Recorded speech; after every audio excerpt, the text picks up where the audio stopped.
خلقنا لأمر ما. لماذا خلقنا؟ وهذا الإله العظيم خلقنا لأمر ما.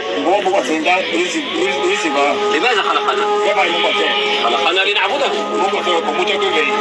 ونوحده ونتبع الأنبياء،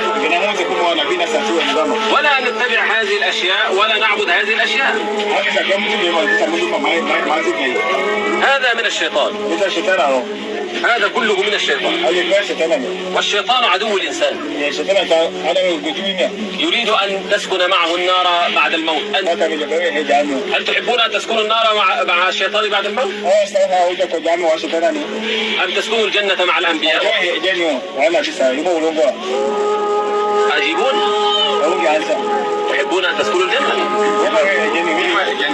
ومن أراد الجنة لابد أن يتخلص من هذه الأوثان وأن يعبد الله وحده.